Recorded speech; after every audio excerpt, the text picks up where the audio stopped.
Very difficult to start these things. Sometimes you just got to drop right in, so I'm going to drop right in.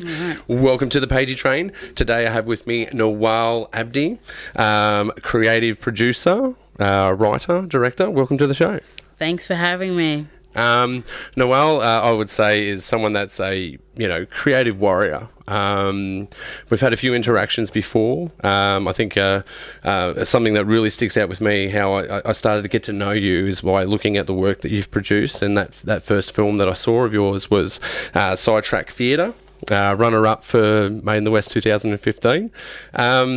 Just to go into that film, it's certainly about grassroots arts that struggles to keep its existence and justify itself, but yet has a profound effect on society. Making that film, what's motivated you to do that film? Well, I grew up actually watching Sidetrack theatre plays, and for me it was one of the first few interactions with whether it was film, television, or theatre, was just having like cultural diversity within the works that were coming up from that theatre. And I had never seen, like growing up watching TV and stuff, really seen like culture represented. Yeah, okay. Like people like cultural diversity represented within an Australian framework. Yeah, okay. So Sidetrack Theatre was one of the first forms of art that I actually saw cultural diversity being involved within the arts. Okay, so what you're saysaying is like really basically within an Australian context. Basically. So at that time, like you would say that like mainstream media didn't really have a variety of cultures. It was saw more Anglo-Saxon from its old era. Not to talk badly of it, but that's just where it was in that point in time. So Sidetrack Theatre provided you with this different flavours in life, if that's a good way to put it. Is that right? Yeah, something like that. Yeah, definitely. I mean, for the it's you just grow up and you see a lot of like commentators, actors, even the stories that Australia back then was trying to tell. They were, I guess, some of the stories that I heard, like my grandparents talking about this country. And Sidetrack Theatre was probably the first time that I saw the stories that my grandparents and uncles had told within an Australian frame. Framework. With a narrative like that. Because mainstream, I guess, there had been some films here and there about it. Of course, yeah. But nonetheless, that's true. But for a lot of us, I guess, we didn't see those films, or we just didn't know about them, I guess. And so Sidetrack Theatre was a bit of an outlet for that as well. Yeah. I mean, definitely I see some, I guess I saw also just different, diverse actors. Weren't the typical ones that you saw on TV as well. And that's kind of that's kind of cool. Yeah, but you would have got your kicks out of it as well. Like, it must have been fun to go and to watch these shows, right? Yeah, for sure. Like, I loved seeing it. I guess it was the first time I actually saw live theatre. And for me, that was so cool. And again, how old would you have been then? Oh, man. I'm pretty sure my parents would have taken me to a Sidetrack play when I was about 6, 7. Oh, wow. So, if it was totally appropriate, ingrained. yeah. But one of the ones that I sort of, remembered were maybe when I was about 10 onwards, there were a few plays that were appropriate for us to see, so obviously take Oh, look, big shout out to your folks to take you on to events like that. Wow. But I must say that documentary, I really resonated with it at the time because I was going through working in community TV and trying to invoke changes in different facets as well, not just ethnic diversity, but diversity of all kinds. Just recognising that people are different and of all kinds of walks of life. And it was a really cool thing working in community TV because you got an opportunity to get a part of that and get amongst it. And certainly have this really honest space, but that was in decline in the same year. And I remember when Sydney's community TV sort of fell over, it was around that time. So watching, how this Sidetrack Theatre was obviously inspiring people and to do cool things and to have a voice. I think that's another big part of it. Having a voice, I really resonated with it. I think you did a top job on it, and yeah, it's just, certainly something that has made me understand you more. And it's just sad though how it's gone down. Like, what was it like for Sidetrack Theatre to capsize and go down like that? I mean, you said a lot of stuff in that last sort of thing, but well, I guess as you were saying, like, it was demise of Television Sydney. That was like a huge part of my development coming up as a filmmaker. Yeah, same. And to have it not there is just it's a massive loss. And I guess also at the time I was at Metro Screen as well. Yeah, and, that was sister really to that community. Yeah. Yeah, it was really hard. Like, we were there when they were announcing that the next lot of diplomas, that's the last time that were ever going to be happening, and also the funding that they gave for filmmakers as well. Yeah, that's right. There's a whole back end. And there's a lot of funding that hasn't been replaced because, of course, they had this funding system where if you got funding from them, you would automatically be eligible to go that next level step of funding. They had like a pathway. Whereas introductory, and whereas now to get that pathway, it's not. I don't know if it's there. It's just not there. As you know, there is such a void there. There is such a void there, and in our region for that. Like, if you look at other capital cities around the place and regional centres, I think if you look at it from a national basis, I think Western Sydney has a disadvantage for from the fall of community TV, and for Metro Theatre to go down. Like you say, the pathways that are created for people, like the experiences that I had with so many producers like yourself, and especially us, because we were in that phase of up and coming, and I think we've lost that platform. We've lost the Metro Screen platform of putting, movies up in front of people on bums on seats. We've lost that audience of community broadcast and terrestrial broadcast. I just think, I think for me it was just one of those perfect storms. Like, I'm watching this really good documentary and I'm like, yeah, I know that feeling. I really do. That's exactly how I thought when I was making the documentary. Don Mamouni, who was the co-founder and the main creative drive for theatre. As he was just telling me how the slow demise of cutting of funding for the arts, and how it was really hard for him, and everyone that was involved, to then start putting on the quality of work that they were putting on to tell the stories that they wanted to tell because of that lack of funding. Like, they had the creative ability, they had the storytelling, they had a lot of people involved, a lot of actors, so it's a lot of great stories, and the funding's going. And there's an administration. Basically, what I got from Don is it's impossible to make any art without funding. So it's really hard to make theatre without funding, or films, or anything. Yeah, especially collaborations that are of a larger scale than independent work. Yeah. Again, but it's not just about. I don't think it's just about the funding. I think the funding is one of those aspects of it. You also need the network. You need the people you need passion. You need people that are willing to give up their time, because even though the money's there, it doesn't mean that you're earning enough to cover your life. Like, I work full time. You work full time. I work full time. Yeah, you work full time, and you still pursue a creative outlet. I run into lots of people like that, whether it's film, music, or performance of any kind. They are all through Western Sydney. And I don't know, I just think, I know, not to get too deep, but I think there's a political element to it as well. I know that's perhaps a cynicism in me, but I just think, what it takes is for individuals to stand together and to stand strong. There's still the community that came out of, Sidetrack Theatre, community TV, and we're out there. We're all in pockets, and then there's groups that bring us together. A big shout out clearly to Made in the West. Yeah. But with that said, there are other people out there that are doing it, like Ice from Parramatta. You were involved with an Ice project, out of Parramatta for Meet the Habibs. That's right. What did you do? What did you do on that? Oh, so information.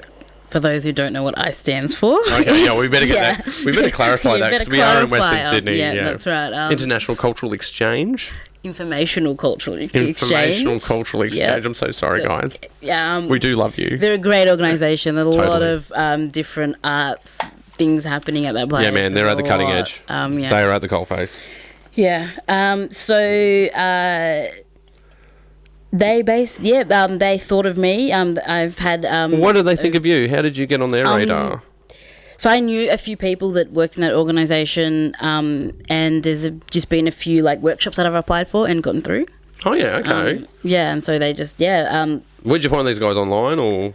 I've just known them through. They've run a festival called Arab Film Festival. Okay. And so because I'm from I'm half Lebanese, half Palestinian, so my parents definitely took me to those kind of... What a great combination. I know, yeah. It's very interesting.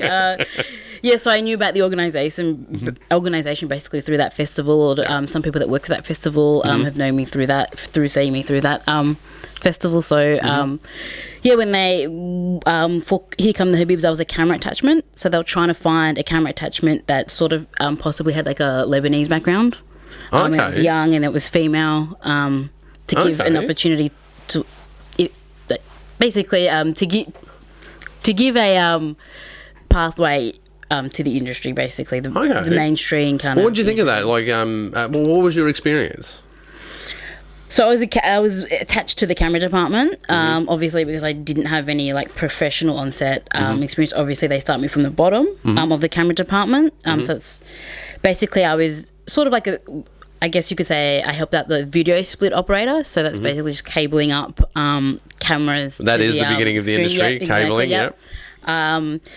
There was a lot of learning how to wrap the cable, so I'm really good at... so what's your technique? So when you do, like, because you got to do a loop, right? Just for everyone understands, when you fold up these cables, you need to make sure that they curl the right way when you release them, right? That's right, yeah, 100%. So what's your technique? Do you do the twist? What's your dealio? So here's the thing. So you've got to know before you see this cable wound out which way the cable rolls. Yeah, okay, because you don't want to go against Because if you go against it, then you're going to damage the cable. Yeah. And so it was really drowned. Like, some people start under, and then some people start over. Yeah. Now, you've got to clarify that before you start, because it's easier for you to do it. Now, because what is over and what is under would be different depending on the coil. Depending on the coil and how you started it. So when I first started using these, they pretty much drilled into me like... We will know if you wrap this cable if you do it the other way. It'll buckle and twist, and then so they were just hounding you, basically saying like, it's under. It's under. Well, was that good, always under. Was that good pressure to always under? That's the way you can do it. Yeah. But we're working under those kind of pressures because it can be quite ferocious being on a high scale production, because there's some money involved in that, and there's a lot of people involved. What was it like working under those kind of pressures? Because we're talking about wrapping up a cable, and they're like on you. Yeah, wrapping up a cable, hooking things up, letting them know if the picture's not good and stuff. At first, I was a bit nervous and daunting, especially because I know that the camera department's a bit blokey, and not that has ever deterred me. I can give you loads of examples. Mate, I'll give you loads of examples of women working twice as hard a lot of times. I was just really nervous because I hadn't worked on a production of that scale before with different departments. And I mean, I knew it in theory because I had gone to Metro Screen and done a diploma of film and media there. So I sort of knew all the roles and stuff. Oh, wow. Oh, I didn't know you did that. Yes, I did, yeah. So you did that on top of your degree? Yeah, I did it after my degree. Yeah, wow, okay. Well, that explains a lot. Okay. Oh, wow. Sorry, I'll put you off track. I'll totally put you off track. We're talking about the pressures of working in a big set, so with Here Comes the Habibs, when I was in the camera department, like it was a bit daunting. And I mean, it's daunting because it's a big production. I've never worked on something that scale before. And I hadn't worked with the departments, obviously, all the different sort of production departments. So I knew it in theory from my studies through Metro Screen. So it was really good after my nerves had settled and stuff, which was just basically getting through the routine, because I didn't know what they wanted from me. I didn't know anything. So I was like, okay, well, the one thing I know about the camera department was that if you're on time, you're late. Yeah, that's true. So you see the call time and you're like, I got a bit of advice from one of the DOPs that came in to show to teach us, and he was like, you get there 20 minutes before the call time. The call time is not your call time. And if you start coming in early, you get recognised. Yeah, and you might not know a lot, but coming on time, being prompt is something that's really appreciated within a camera Shows department. Your hunger. Yeah, Shows that's your right. Yeah. So, and there was another camera attachment there, and he wasn't there when I was there. I was there when they were still unloading the trucks. Like, I came really early, right? I came really because I knew. So I was like, okay, I'm just gonna come up really early because I know that they're like, we're gonna be happy with it. Yeah, they like people that are prompt and just that they're ready to go. Like, hungry. What do you want me to do? Yeah, and hungry workers, that's man. Right, hungry workers, exactly. And also people that didn't sit there and show it off. Or if you knew something, like our camera department guy said, if you don't have the experience, professional experience in this industry, the camera guy's going to laugh at you no matter what you think you know, because you don't really have, because in that context it's quite different from just doing it as an indie filmmaker. Yeah, the pressure's on. Yeah, and so I was like, okay, yeah, I'm just being really chilled there. I'm just a student, I just finished, I was studying uni at the time, like. Yeah, I've got experience. I've done some independent films. I like just being like, I'm just here to learn. Everything is learning. And then if they ask me about my if I do anything on the side and stuff, then I'll answer it. But yeah. Yeah. Well, how long did you do that for? How long did that project go for? I got you on chin, so let me get you. Look, we were really pressed, right? So we had to eat on the run to get here. It's Friday. Guys. We got you here on a Friday. I know. I understand the pressure. But yeah, outtakes. It's for outtakes. Yep, if you're at the Christmas party, this is in the outtake. 100%. Or at like a rap party. Okay. Definitely need a rap party. I do chuck a good party for these guys. They always have fun. That is true. I can vouch for that. Television Sydney's production of what was it called? The Y-Gen. We had the rap party at Ross's. It was quite a night. They weren't going to. Okay, but do you know the story behind that though? Because they weren't going to chuck a party. I've heard bits and pieces of that. And yeah, I mean, even with this is a throwback. I actually remember you going to the university and asking them to help with Made in the West, right? Yes. And the reason why you did that, and you told us when we were submitting our films, was because they don't do anything for film. Yeah. Right. The design students get this big thing. That's right. The big, they get their, with designs 40 grand, mate. Yeah, 40 grand. Exactly. And you would, to try and get us to put our films in when we were last year at the university, you would say, they get this. We're film students. A big part of film is to seeing your film up on a projector with people watching it in like a cinema type environment. That is the purpose of making film. Yeah, absolutely. And so, I was quite passionate. Yeah. And you were like, well, this is the first of what I have. Mm-hmm. You guys just put it in, whatever it is, and I'll show it. This will be like your graduation. And then you come, we'll have a great night. It'll be like a little graduation thing for media arts students. Yeah. And so I know we did, and I know a lot of people in our class ended up doing that because it was the last week, like, oh, well, it's a thing. And then you rolled out the red carpet, and it was this nice little graduation thing. And we all got to see our films because for some people that would have been possibly the first. And, I hate to say, but maybe the last time they get to see a work that they've done on a big screen in front of a crowd. That's really important. Like for me, I know that I've been so blessed in the sense that I've had that so many times from a really young age, like even high school. Like I did some films, got into some festivals, and I got to see it. And I just know that feeling, and it's just a sense of accomplishment. Like you see it up there. It doesn't matter who it's for. It's just for you to see. For me, it's always like I like seeing a sea of strangers up there watching my film and reacting to it, seeing when or how do they react at the same points that you thought they would. It's never the same. And for me, I love it. So that's why I think it's so important. I feel so blessed to have had it so many times, and then I kind of feel sometimes like I want to give that moment to someone else that hasn't had it because I know what it's like so many times, and there's people there that haven't, or they spend their whole like trying to chase that moment. But they never get to get it. But they never get it. Yeah. I think. I run into this all the time, man. I run into it all the time. As someone that's an ambassador to promote a festival, right? Because essentially I go out there and I talk to filmmakers, and I don't know what the percentage is, but it's enough to be notable. Perhaps 1 out of 10. Perhaps the maybe higher earlier. Now that it's got a bit more traction, it's a bit different. But when it had less traction, maybe 20%. So you go up to someone and say, "Man, I like your film. You should totally enter that into it. At our festival, the chances are you get a good screening, and you'll have people there." And they'll say, "No, I don't want to do it." And it doesn't matter how hard you sell, they won't do it. So my biggest challenge has been convincing filmmakers to do it. And even if they don't get there, because now it's got to a point where we get enough selection where we're only going to show 16 films, but we've gotten 50 entries, and then we try to do like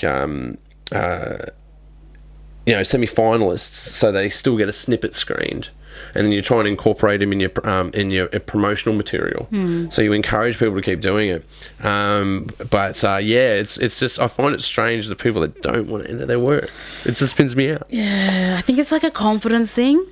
I think maybe that's it. Like for me, I've had things been screened since I was 15, and they were like things that I would look back now and be like, and just cringe at. Just because I know what I know now, but that's kind of, I think. Do you have them online? Are you online with them? Do you know what you got them hidden? Because I've hidden some of my clips. Do you know what I used to? But because I'm just now, some of them have been pulled. Some are still there. I'm going through like a rebranding. A renaissance, if you will. You got to go through that renaissance. Like I always said, I'll keep all of my work online, but then you get to another point, you're like, I need to remove that. Yeah. That's got to go. That can't stay there anymore. That's exactly right. I think that's good for growth, though. It's part of cell regeneration, right? And maybe films are the same, Yeah, like, I mean, I like it for myself. Like, I like, every now and then, I'll go back and watch the first film I did and the first documentary that I did and kind of compare it to the last kind of one that I've done and be like, okay, so even if I wasn't happy with this, this is how far I've come. And I'm always, as long as I learn and I keep growing, the older I get, I kind of realize that that's kind of what I just have to do, and just know that. But you got to publish initially, though. Oh, you've got to publish initially. For sure. I'm just, as I'm getting older, I'm kind of realizing that you've just got to go through this learning process, and your art isn't what it is, what you want it to be yet, but it's going to be there. But you have to just go through those notions of the block, and every production you go up and. Just because you want it to be like this A-grade thing, it's okay that if it falls short, because you're growing yourself as a filmmaker. So it's okay to, you had in mind that, I was going to make this shot perfect, and oh no, someone's left a stool in there. Yeah. Like you want it. You don't want to leave that stool because you think you're above those kind of errors. But at the same time, it's maybe let it surpass. Exactly, and let it go. Exactly. Just that's what I'm finding. Like, because the quality that I've done isn't what I had in my mind when I did it, and I thought that my skills matched what I could produce. And then sometimes you get it back, and it's just that disappointment. But then at the same time, you just have to always remember how far you've come. On that, I find other parts of excitement, like, because it's not always what you dreamed it would be. But there's times that I've made film and I've made something that I didn't know I could make that. So there's the other. For me, there's the other end of the scale. We're quick to go. Don't do this because it won't be this good, or it falls short of the mark. And it's important to recognise those moments. But I think we need to celebrate more sometimes. Okay, that was a good shot, because we're our own worst critics, right? And I think if I could take a leaf out of my own book and think that way, I think I'd be better off. Yeah, no, I do agree. So the latest film that I've just done, Till Death Do Us Part. Oh yeah, that's right. So wait, hang on. I can let me just cut that out. No way. We are on a roll. We are on a roll. We can come back. If I can answer that question without using that, then we can go into the film. No. Well, I wanted to talk about if you want me to answer that question, I can go into the film. But you can use the other example. We've done a good segue. I think we should run with it. All right. So your production company, Madouk. All right. I must say, before we get into your project, formally mentioned, right? Your logo for Madouk is boss. As someone that looks at logos a lot and someone who does a lot of promotional material, I gotta tell you that your logo is freaking boss. No, fuck that. Fucking boss. Madouk. Check out Madouk. So Madouk's latest project, Till Death Do Us Part. So tell us about that. You've just finished production on that. You're in post-production now. Not so much post. I mean, I've locked off on post. So I've been e-marking some festivals and entering them into film festivals. Have you done any entries in the festivals? So Made on the West is on that on the radar list, which no plug fingers there. No crossed. plug intended. Fingers crossed. It can make its possible premiere there. Oh, that'd be all right. Yeah, that'd be all right. maybe, I don't Man, know. stiff competition. I don't know. I wish you all the best. I don't get a choice. People. But take me out for drinks anyway. So you're looking for Made in the West. What other festivals are you going for? Let's not talk about that. You know, No. Oh, not yet. Okay, Not yet. Okay, that's true. All right. Well, that happens a lot. Sometimes we've got to be about secretive as our moves as filmmakers. Yeah, it's just the nature of the beast. That's right. Getting thank you for entering it in Made in the West when you do. When I do, yeah, no worries. No worries. I think I owe Ross like about 5 films. I've come back every single festival and be like, look, I'm getting a film. Speaking of which, I've got to say that I do call you a creative warrior because, as I must say, you are. Being a creative warrior, you have been one of the biggest supporters of Made in the West. You've been at every one.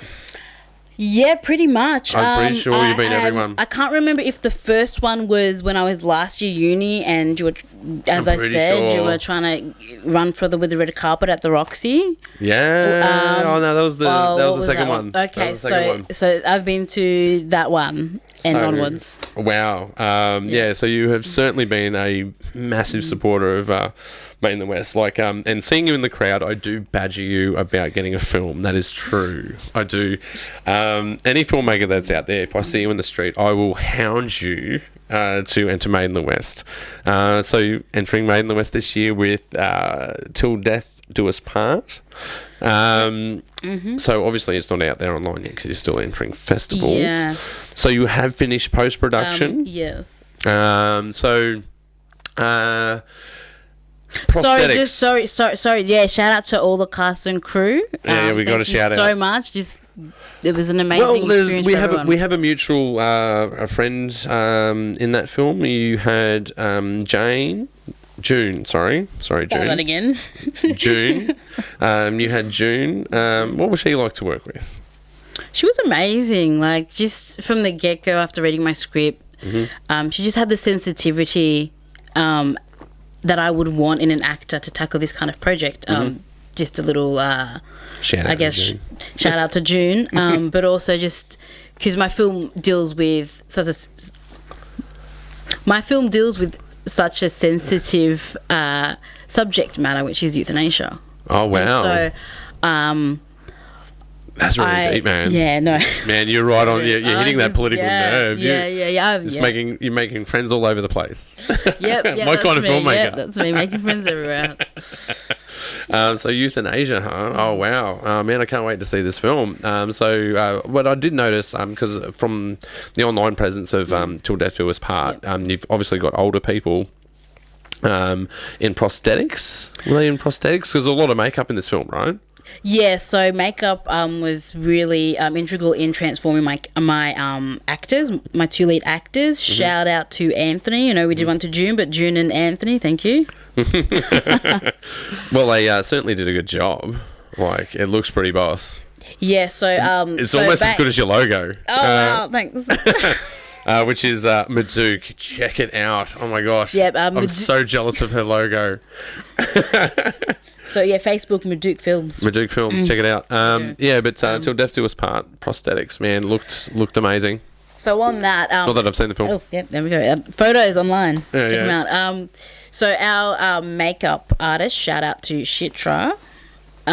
She actually, it's not entirely prosthetics. Like, she did use makeup, but then there was like Look, I mean, I guess I'm not into impressive. makeup, but there was some like latex stuff used. Yeah. And then obviously there's like really intricate like wrinkle lines that she had done as well. And yeah, no, she painted it up really good, man. Yeah, and she was still a student, so I got really lucky with Well, Shitra, because obviously it was like a micro budget film, and no one was getting paid. So everything that's made in West City is a micro budget. But with that said, it's a hustle, and you got to be a hustler. Yeah, that's right. This is indie filmmaking, especially the micro budget is all about the hustle. It's all about the hustle. Yeah, it's all about the hustle, guys. Hustle.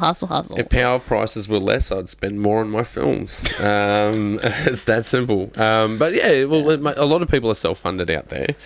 So you totally self-funded this film? Yeah. So this particular film, totally self-funded. So you got to be passionate to do that, right? Yeah, that's right. Yeah. Well, what drove you to do this film? Like, can we go into that before we released it? Is that okay? We can go a little bit into it. Yeah. I've probably from about a teenage age, I've always I don't know if you'd say I guess you could say supported.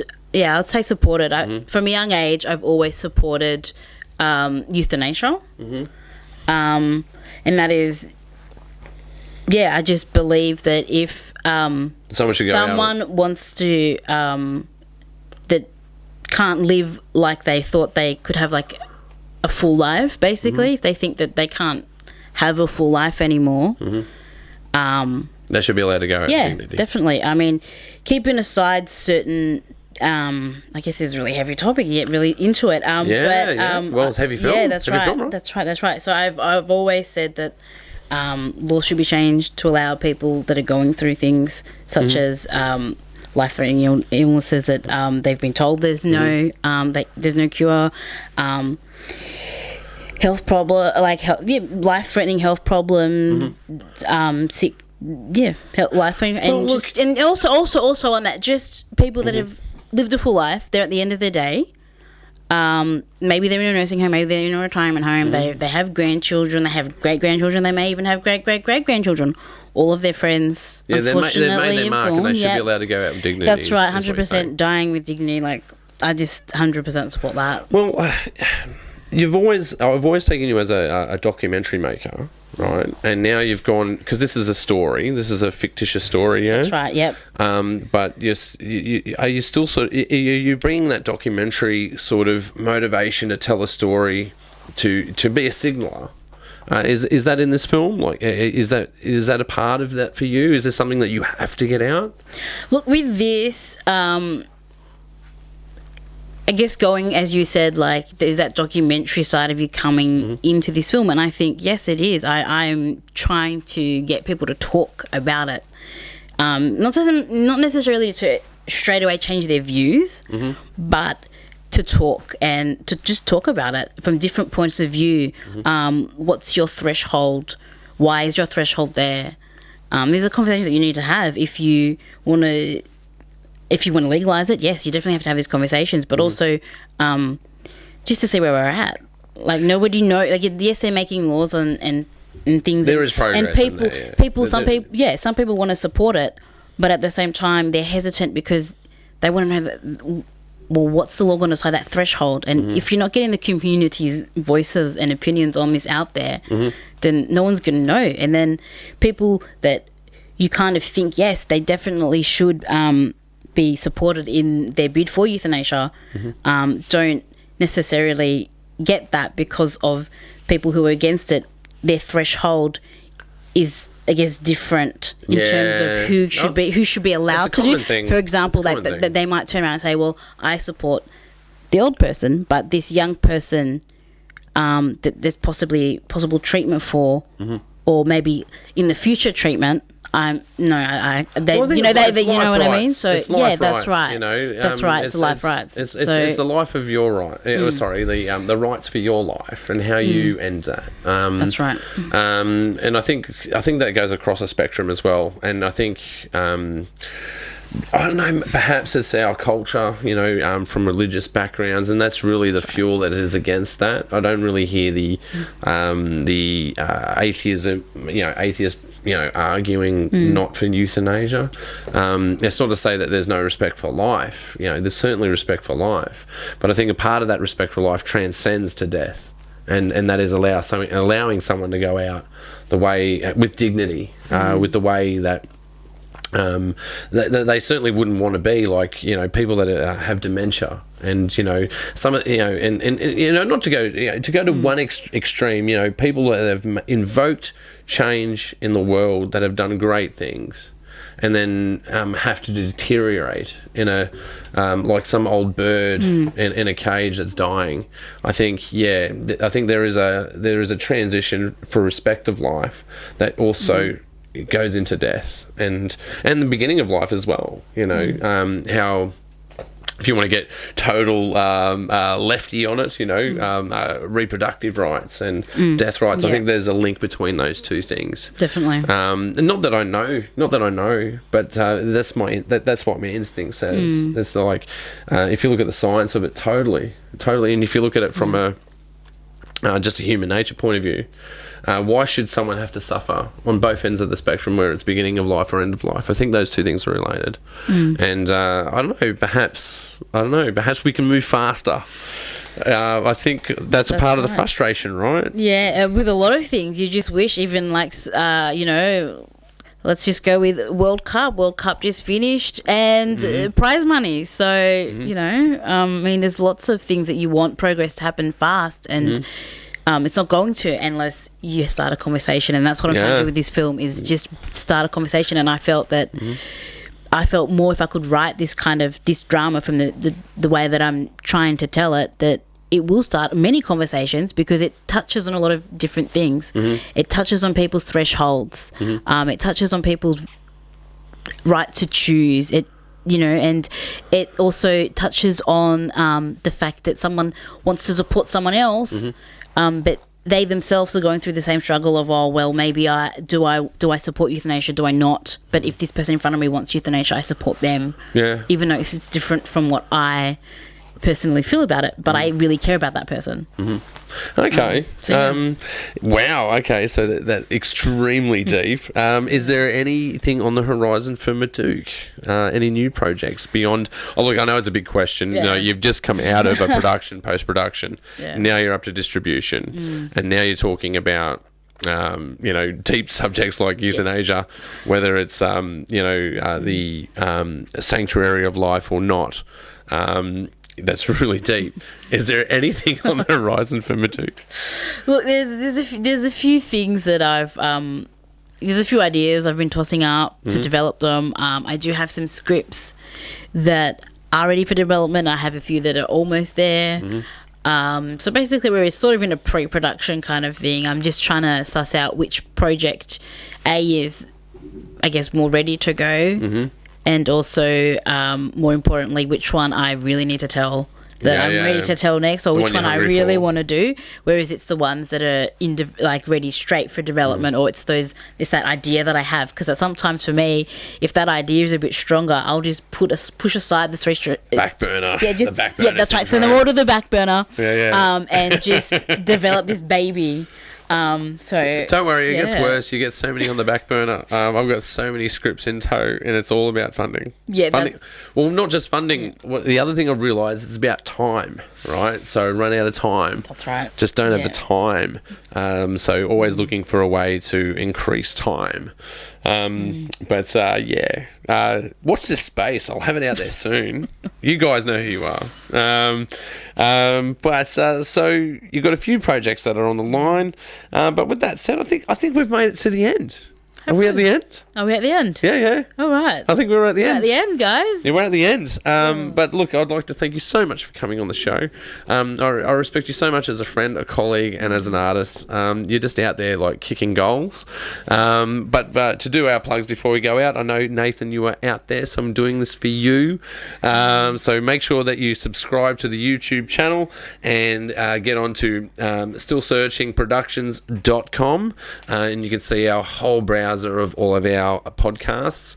And also I'd like to thank Still Searching Productions and all the crew that helped me put this together. And once again, I'd like to thank you, Nawal, for joining the show. Thank you very much. Thanks for having me, Ross. Shout out, guys, just to everyone that worked on Till Death Do Us Part. You know who you are. If you want to see Madouk Films, just like us on Facebook, Madouk Films. Really good logo. Oh gosh, guys, you got to go and check it out. It is boss. You will be jealous. Go and check it out. Yeah. Just before we go, I just want to do a massissive shout out to Ross, guys. I'll get a shout out. I never get a shout out. Honestly, Ross is like one of a very important figure in my filmmaking career thus far. He's been there pretty much from almost day one when I decided I wanted to do this journey, which was at uni. I met Ross in uni, and I remember I had a lot of moments where, even because we worked briefly at Television Sydney together, and I know that I had a lot of brief moments where I wasn't sure of what I was doing on the camera and stuff and things like that, and Ross always reassured me, even and that was so comforting to have someone that just was reassuring you every step. And I mean, even when I had that premiere of Sidetrack Theatre, I had the co-founder in the audience, Don Mamouni, there. I hadn't shown him the film, and Sidetrack is like his baby. It's like his life's work. And there's a lot of passionate people in that film. Check it out, totally check it out. And I'm there like, his man has trusted me with his baby, and I haven't shown the film, and now it's going to a sea of strangers. And of course, I didn't know the outcome of what was going to happen at the festival, but Ross knew. And so he was like, it's okay, like, it's all right, you're just nervous. And that reassurance was so I'm sure it'll be fine. Grateful for me. Ross is a massive part of it, and I thank you so much for doing that. Great friend too. I've known Ross since I was 18 pretty much. Yeah, wow. So, it's all, I'm not going to tell you how long that is, but that time has ticked. I can tell you that. Look, you're making me blush. Thank you so much for the shout out. But look, I'm just proud to support all of you guys and doing what you're doing, because we got some decent voices out there with some decent topics to have certain point of views, and it's entertaining, man. It's really good. Come and check us out, man. Check us out at Made in the West. You'll have a good time. Yep, definitely Made in the West, 100%. Been to like nearly every single one. Seen it grown and grown and grown and get bigger and bigger and bigger. So it's just amazing. It's world class. I'm so proud of all of you guys, and I can't wait to see your film. So once again, thank you so much for joining me. Thanks for having me, Ross. All right, that's it. That's it. Yeah, we're done. That's a wrap, mate.